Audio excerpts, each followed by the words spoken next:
more on tracking and stalking, and 15 years of the iPhone. This is MacVoices. This edition of MacVoices is supported by Textexpander by Smile, the makers of world-class software. Visit textexpander.com/podcast to learn more and download your free demo. Welcome to MacVoices. This is the talk of the Apple community, and I'm Chuck Joyner. Folks, this is part 2 in a 3-part MacVoices Live conversation that got a little bit intense in places. This time around, we wrap up a discussion of tracking and stalking, both past and present, and look at 15 years of the iPhone, what it has meant in the past, what it has meant now, and where we think it might be going in the future. Let's go back and let the panel do the talking. And, I think it's important to say, at this point for all of us to say, stalking is a problem. There's no question about it. Nobody is challenging that or arguing that. But it feels like that this is it. I mean, I have to say, I haven't seen hit pieces on Apple necessarily, or at least not real hit pieces saying this is Apple's problem. But Apple's always the one that they mention, and that's the one that they're holding up, like you said, David, on the Today Show, and this is what it's like. I have seen that. I saw something that said Apple needs to discontinue this product immediately and the network be shut down. Yes, because they're going to shut down Bluetooth.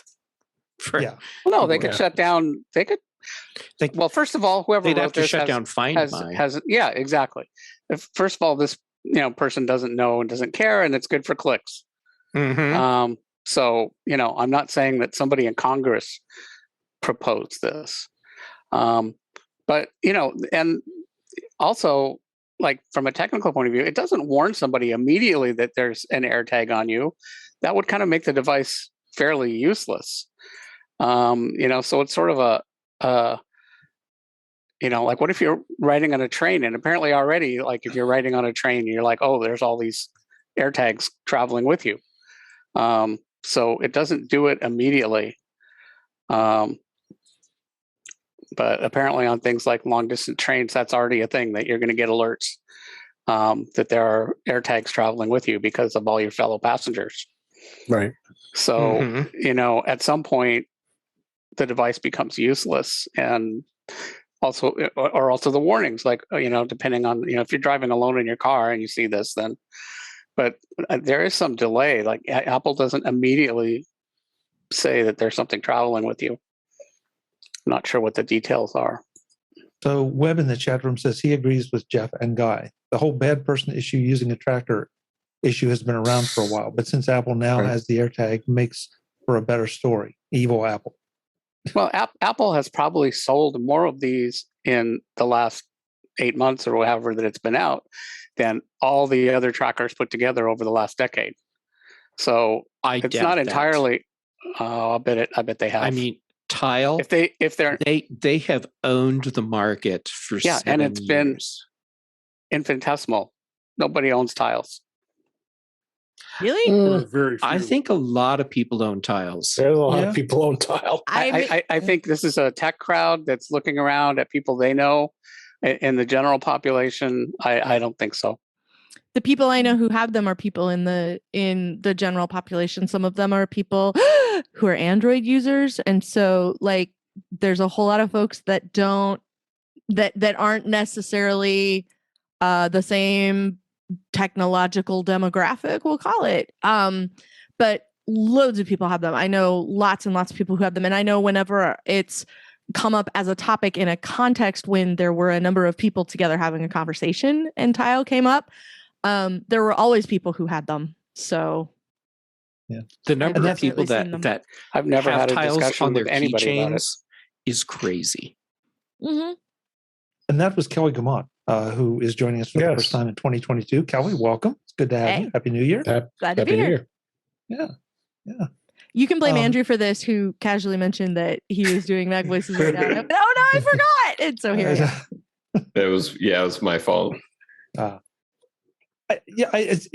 feel like it just is something we need to take a look at. I mean, part of me says that a couple of lessons I take away from it.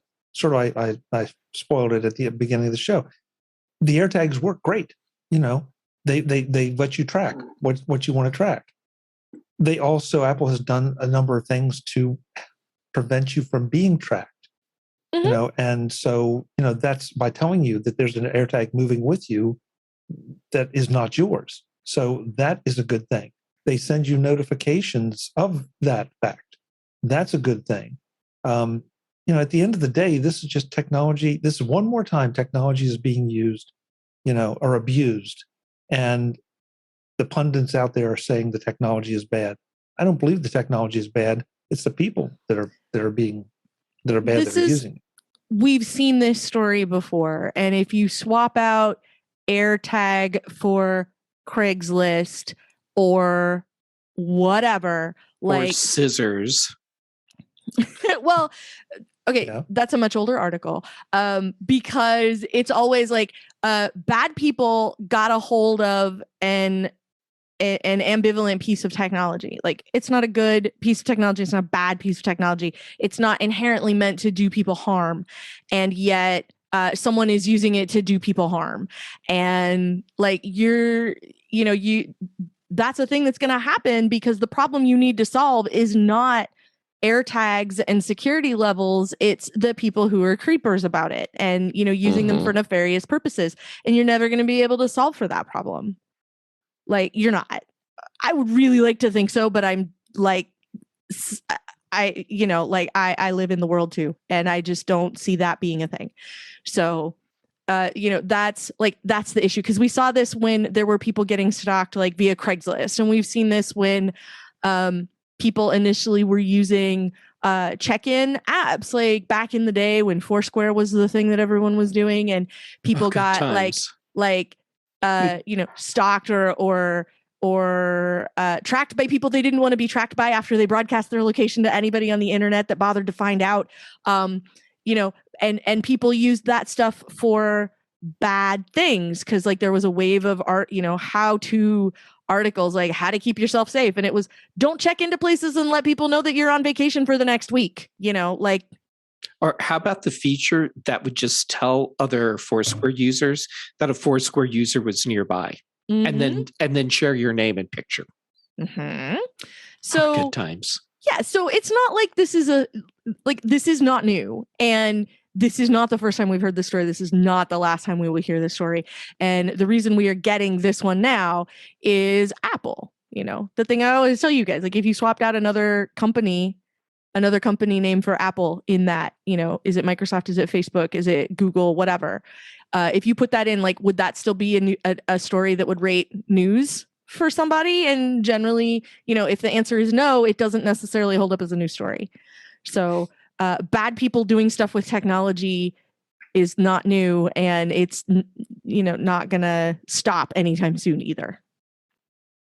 Jeff, you've reminded me, I kind of forgotten about Foursquare and all the related things. Oh.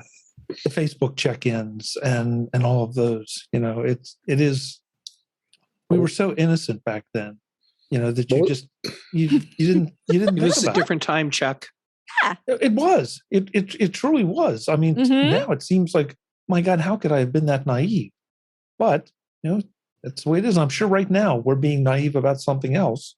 I don't know what it is, but something else. And then in 6 months or 2 years, we're going to say, what was wrong with us?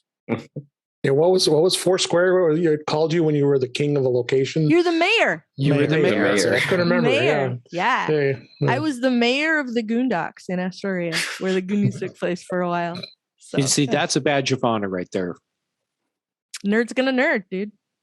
Yeah. What is it about us? I mean, it's kind of pathetic that we can be distracted by these pathetically meaningless things. Gamification. I'm going to turn it over. I'm going to say gamification and turn it over to Brittany, who can tell us the science behind why all this junk works on our brains the way that it does. I mean, go for it, Brittany. Because hey, I didn't do Foursquare. I don't know what your problem was. Brittany, my problem was I did Foursquare. Oh, let's get you help right away. No, it's powerful. You achieve levels. It's ways you can accomplish things easier than in the real world, and gives you feedback right away.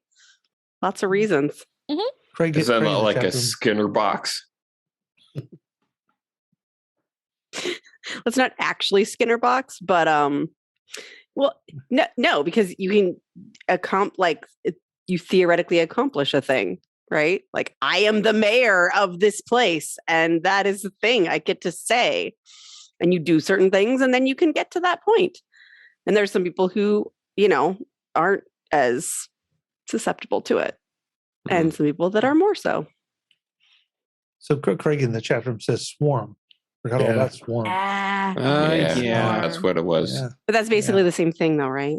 Yeah, Swarm, didn't that spin off of Foursquare because they wanted to do Or merge or something something? else with Foursquare, and then that totally tanked. It started out if like a I think it certain still number of exists. people checked into Foursquare, they called it a swarm, and you got like extra points for being part of that or something. I don't quite remember. So I still see people posting the swarm visits. Well, they split Swarm off into something else because they were like, now we're going to do this. And everybody using Foursquare went, well, I guess I'm done using Foursquare. And then they were like, well, what if we had this Swarm thing instead? And so now I think you can do that, but I never bothered. So. Well, and of course, Facebook was doing check-ins too for a while. Yeah. In fact, I'm not sure They still might. not I don't know. Anything to get your location, baby. Yeah, exactly. Brian in the chat room says, even now, something we covered this a little bit, but even now, lots of warnings against posting public photos on social media of being on vacation while on vacation, so your home isn't robbed. So, yeah, maybe that's our next level of naivete, that post your vacation photos after you get home. On the other hand, though, I mean, I remember posting or one get thing, a really good alarm system. Yeah, an armed guard. But I remember posting something that I was, in a particular city, and a friend of mine that I had no idea was going to be there texted me back and said, I'm here too, and we were able to get together. That was the upside of it, that those random interactions could be created, and there was a lot of fun. It's just too darn dangerous. That happened to me several times, multiple cities, traveling. Same. And got to reconnect with friends and colleagues that I wouldn't have seen otherwise. Yeah. Too bad. Yeah. Too bad. Well, the third thing on the agenda. Oh, sorry. It was also before you had things like Twitter, where small updates were things where you could just go say, like, I'm at Jillian's for a Macworld party. Is anyone else here? And toss it out to Twitter and see what kind of replies you got. Like, we didn't really have those kind of options when like Swarm and when Foursquare and those sorts of check-in services started up. There weren't a lot of other options. So that's part of why I think. So also, just saying I'm at Jillian's does not necessarily mean your house is empty. So it's a little different than posting a picture of an entire family, which is like, okay, clearly they're not home. Well, yeah. I mean, yeah, that too. This edition of MacVoices is supported by Smile, the makers of Textexpander, my most used productivity utility. I've been telling you about Textexpander for a long time now, but it still surprises me to get emails about users who just don't get why I'm so enthusiastic about it. So let's go through it with some examples. With Textexpander, you type just a few letters, and it expands out into whatever you have told it to. So, for example, 3 Ds might expand into today's date. Your 3 initials might expand out into your preferred version of your name, with or without your middle initial or middle name. Or a 2 or 3 letter combination of your choice could expand to your phone number. Those are things you type frequently. You can save time using Textexpander, but almost as important, those snippets will always be accurate. And that's even more valuable when we start talking about sentences, paragraphs, or pages of information that you can summon with your favorite snippet. I've got more examples on the power of Textexpander coming up, but for right now, I want you to visit textexpander.com/podcast to sign up for a free trial. That's textexpander.com/podcast from Smile, the makers of world-class software. Thanks to Smile for their ongoing support of MacVoices. So the last topic for this evening is one that probably is near and dear to all our hearts, and that is we have 15 years of the iPhone. And, I want to be careful because I think we've talked about it before on the show. We all have fond memories of where we were when the iPhone was announced and all of those things. What was that, Brittany? I didn't. I was on Windows. I used a Windows mobile phone. I did not care or know. Okay. Well, we're I was glad at the you've made. keynote. Yeah, I think a lot of us were. But 15 years ago, I mean, the iPhone, it literally changed the world. When you think about the kind of communication we had back then through cell phones and the pathetic little web browsers that, at least they called them web browsers, that weren't, and the difference it's made now that you can't go. First of all, it's becoming a required piece of hardware. I mean, it's just something you have to have. It's not something that you can is a luxury anymore. And I mean by that smartphones. We can argue over whether an iPhone is an essential piece of equipment or not. But and I mean, where do you guys stand on the iPhone? What are your thoughts on it after 15 years? Never stand on the iPhone. It's one of the most phenomenal devices that was ever invented. Honestly, Just go back. I was watching when Steve Jobs announced on YouTube. Like 80 million people have already watched that video over and over again, and just to think about him being on stage there. And I remember I didn't actually buy the first iPhone. I bought the second one. I just couldn't afford it, and I was on AT&T at the time since that was the only carrier that they were offering it during that time. But what was the name of the actual company that first had a Singular, which is AT&T. Was bought out by AT&T. No, it was AT&T. They changed Singular. I think they bought it after. No, they He's right. They renamed themselves AT&T. At some point, they had bought the company that owned the rights to the name AT&T, so they decided we're going to use that name instead of Singular. Just to change their name, and then it ended up being AT&T at one point. And I guess I think a lot of people didn't understand why is it just on that carrier, because I remember at the time I was a Sprint user, and I had a Palm Central. That's my last phone.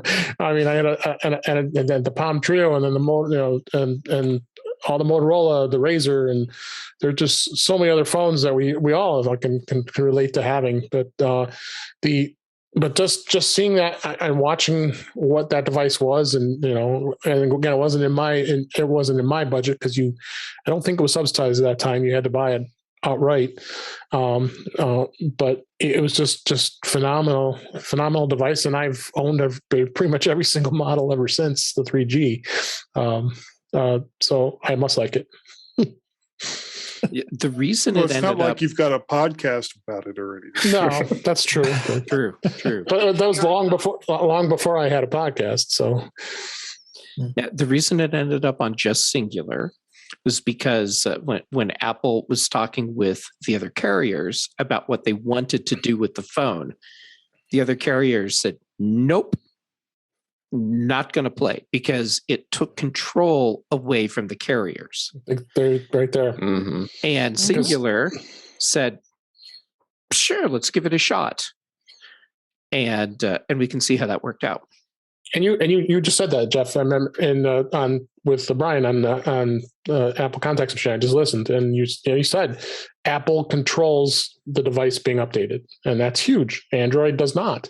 You go to these carriers who like the fact that they can control those devices, because Android only gets updated when the carrier allows it. Mm-hmm. Now, I think it was the manufacturer. If the carrier allows it. If the carrier allows it, right? If at all, right? Whereas iPhone, it gets updated regardless. I think there was more than just the update issue. I mean, the other phones up till then, for example, iMessage going outside of not being SMS. The other carriers wouldn't allow that, and Apple controlled the apps, visual voicemail. Right.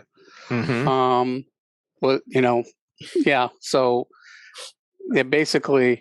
they Steve was like, we want to control it, and all the others said no. I believe Singular was Southeastern Bell originally. Yeah. the chat room is saying that Webb is saying if you remember AT&T Southeast or went away- Southwest? Southwest. Is it? What I mean, what they did with Singular sounds an awful lot like what they did with Goldman Sachs for the Apple Card. You don't have a lot of options. You'll do it our way. Yeah. That sounds like Apple right there. Well, the Apple Card hasn't exactly had the impact that the iPhone has had.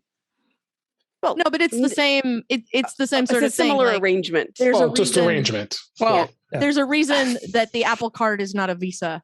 Yeah, but also, when this deal was done in 2007, Apple was a tiny, flailing little. Well, not flailing, but they were not the world's largest company.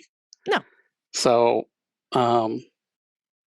whereas when they did the deal with Goldman Sachs, they were, I'm sure they could have done that deal with whoever they decided.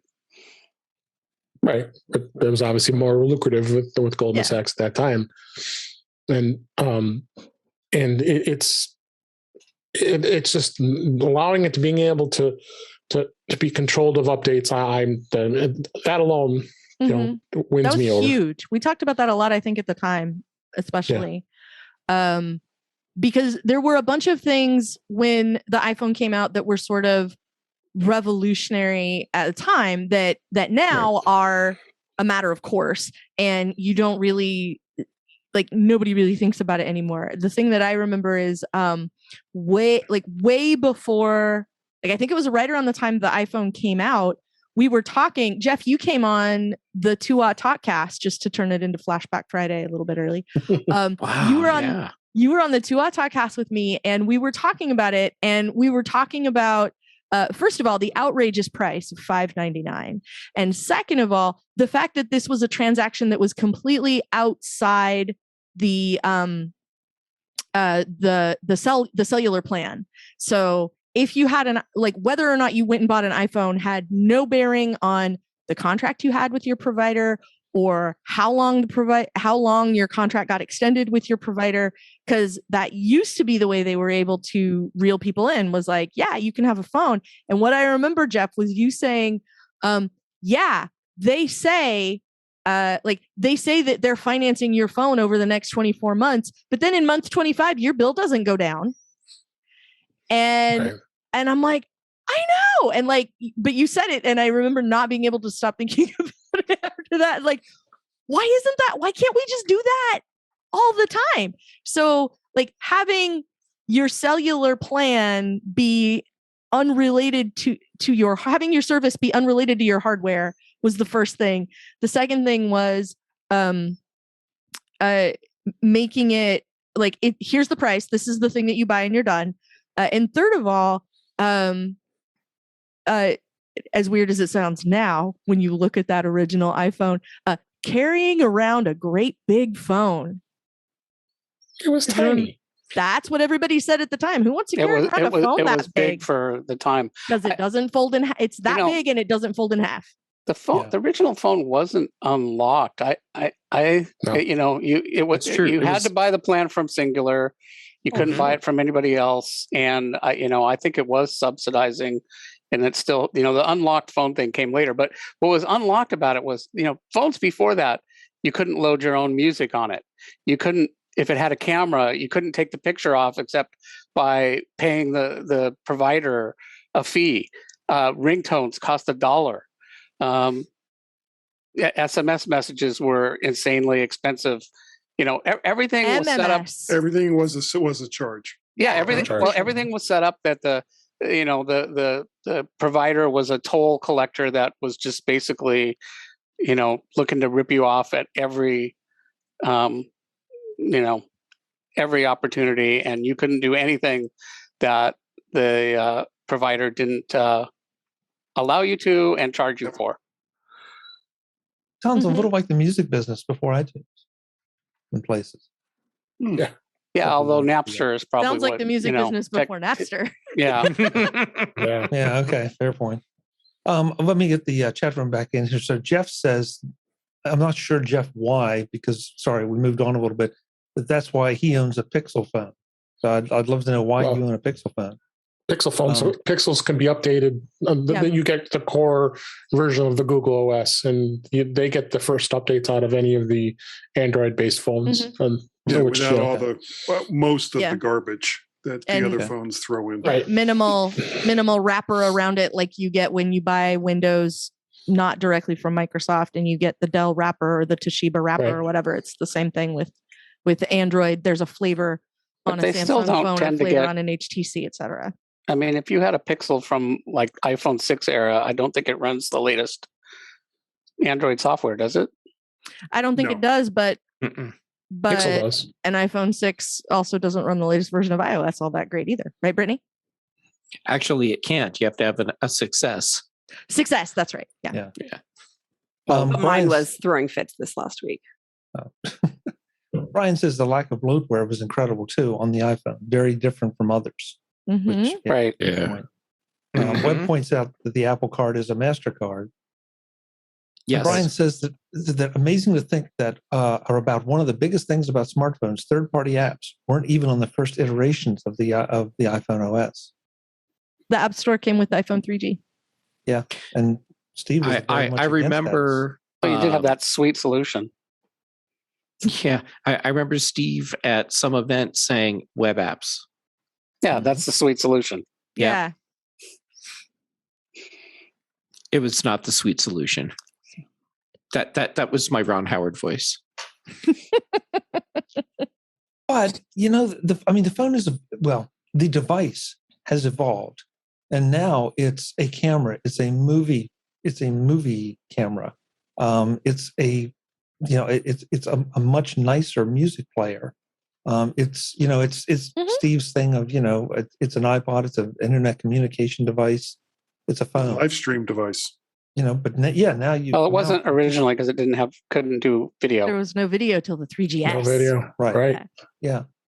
But all those things. I mean, it's been fascinating, and then to see the way developers have taken it and turned it into an application-specific device just by running their app. Mm-hmm. You have to wonder if Steve or any of the other original engineering teams saw it quite this way as what it could become and what it has become. Probably not. But go ahead. For developers, sort of an ironic part about all this is Apple has now turned into the toll, the gatekeeper, and you can't have an app without going through Apple and being approved and Apple getting a cut. Mm-hmm. And now Apple's, getting cut of people doing their online Tai Chi teaching or whatever. So it's kind of like gone around in a circle a little bit there, but Apple put themselves in that toll keeper position, toll taker. Well, they almost had to, based on what was going on in the Android world. It was the only, at the time, it was the only really safe solution. And you could make the argument that it still is the only really safe solution. The problem is there's a lot of different companies or countries out there that are now chipping away at that because they don't like the idea of a phone that they can't get into. Well, of course. I'm not paranoid. There was a hip piece. I'm just throwing it into the chat. Did you just say hip geese? No, hip. Yes. Hip. Okay. Exactly hip what he piece. said. Hip Okay. piece. On the next web today about Apple taking their cut of everything on the App Store and how it's unfair and how it's too much. And the author just kind of skims over the fact, there are servers and there's security and there's reviews and there's all these other things that have to be paid for, but Apple's still making too much money. And I almost wanted to make this, I am going to end up dragging into this conversation. I wanted to make this, a piece of the discussion because it just bugs me when I see these kind of things where I don't believe that anybody here has any idea about what it costs Apple to maintain the App Store at the level with the number of apps and all the complexity that goes with it. And yet everybody complains about Apple taking too much. And Jim, it's way too much. it might cost them 5%, maybe. And, you know, if you look at it, all the biggest players Apple gets nothing from them. Facebook pays Apple nothing. Airbnb, nothing. Amazon, nothing. So, you know, how is it that Apple can afford to do that? So it's a completely distorted, yeah. Oh, but Jim, you know, pick an industry where, you know, someone that you want to be there. Shoot, I can't think of. I just listened to a podcast. Oh boy, about MySpace. Believe it or not, MySpace of all things, and they were talking about how, you know, some of the first internet celebrities, they pulled those internet celebrities in to MySpace to drive it. They weren't necessarily, they were paying them, but they weren't paying them a lot. And then when they decided to leave, then they went somewhere else, and somebody else got the popularity. So it's completely natural to say that, you know, yeah, we want this big block of people to come in because it's going to help us develop the platform. I mean, that's just business. And they are entitled to make money. But that's not what they've done. They've said, you know, if you monetize some other way, then we're going to let you, you know, ride for free. But if you want to charge for the app itself, you know, so if you're Facebook that are charging by essentially monetizing the customers, well, that's all fine. And the idea that Apple's protecting, you know, there's a guy, and I'm going to mangle his name. It's something like Costa Ethereum. I don't know. Have you guys? Some of you must have seen this. And he just had another one that just came out that there's an app, and it's, what is it, $10 a week? And, you know, he's found all these scam apps that are making millions or even hundreds of millions of dollars, and they're clearly in 10 seconds you can realize that they're scam apps, and Apple has done nothing about it, which you can only assume is because they're getting 30% of the cut of these scams. And, you know, they could easily, all they have to do is look for apps that jump up and are suddenly making $100 million and a little bit extra of attention to that. And they don't.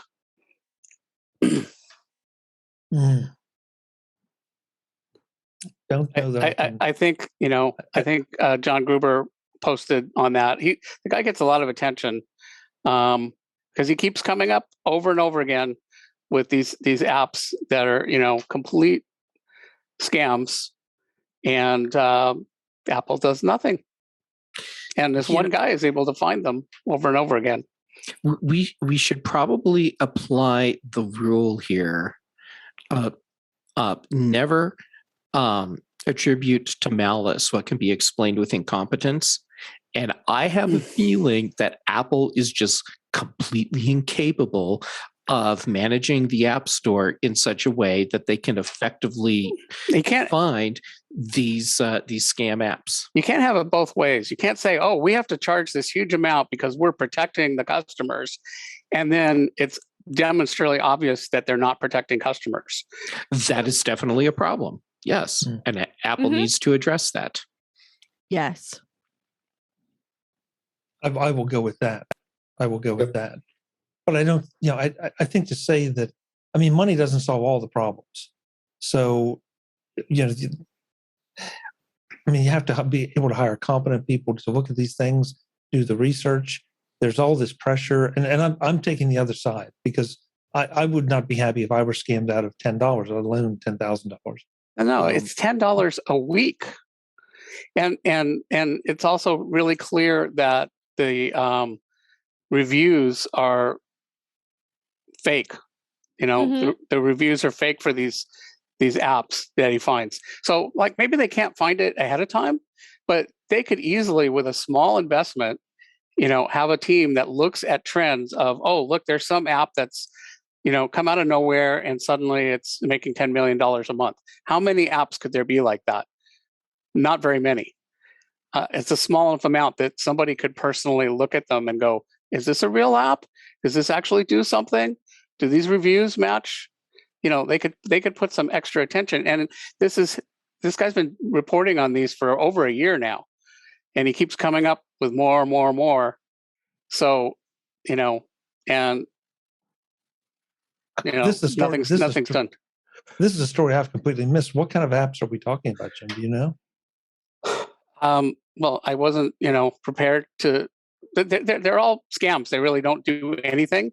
They're claim. I think there was one that, for example, there was one that was claimed to be a virus, protection, which obviously on iOS that's impossible. And like I say, I think on. Let me look on Daring Fireball. I think the current one that's getting a lot of attention are the Wordle scams. Yeah, but that's not. Oh, here it is. It's this second story. It's from today. App Store Scam of the Week. AppMe found another apparently multi-million-dollar grossing app. It's been on the App Store over 3 years. A music volume boosting music player named AppMe that costs $10 per week after the 3-day trial. Thousands of obviously fake reviews, millions of dollars, quote unquote, earned. Even worse, Apple has repeatedly featured this app in the App Store. Again, I say, and this is Gruber, Apple needs an App Store bunko squad that hunts for scam apps sorted by gross revenue. An app like this should be trivial to find and boot from the store. And yeah, I agree with John completely. And I am very reluctant myself to buy things on the App Store at this point, unless I won't buy anything that hasn't been recommended, by people I know and trust. I don't trust the App Store. It's so they're doing a disservice to me as a customer and to developers that are reputable. Because my default now is to assume that things are probably scams. Unless they're from somebody, a reputable, company, or if I see reviews outside of the App Store from somebody that I know and trust. But, just looking on the App Store, especially if it's got anything with a subscription. Well, Jim, that's exactly where I wanted to get to. Is I think there at some point somebody has to take personal responsibility. That hey, I signed up for this, and now if I'm having trouble canceling it or whatever, that's a whole other thing, and Apple needs to definitely get involved, or the person should call their credit card company. But if I sign up for something, I don't think it's Apple's obligation to police me and say, "Hey, are you sure you want to continue to pay this?" Am I out of line, guys? And tell me if I am. But I have a real problem because I can think of plenty a nice of things. Customer feature, but I don't see where it's Apple's obligation to provide that feature. I mean, Comcast certainly would not. If I signed up for Comcast and I wasn't watching any TV, they're certainly not going to call me and say, "Hey, you haven't been on NBC for a while." I'd like to think that Apple would strive to be better than Comcast. Yeah. Well, yeah, but my point, Brittany, is that nobody that's doing subscriptions, and in fact, I can't remember now where I saw it, but that most states don't require a lot of states don't require anybody to notify you that subscriptions are there.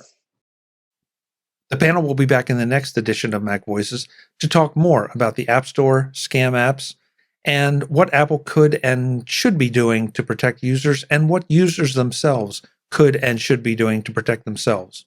That's next time on MacVoices. I hope you'll join us. Until then, and as always, I'm Chuck Joyner. Thanks for watching.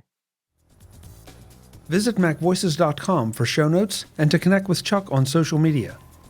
Get involved in our Facebook group or like our Facebook page, and get more out of your Apple tech with MacVoices Magazine, free on Flipboard and on the web. And if you find value in it all, consider supporting us through either our Patreon campaign at patreon.com/MacVoices, or by making a one-time donation via the PayPal link on our front page and in the show notes of each episode. You will join these fine people who help bring you MacVoices.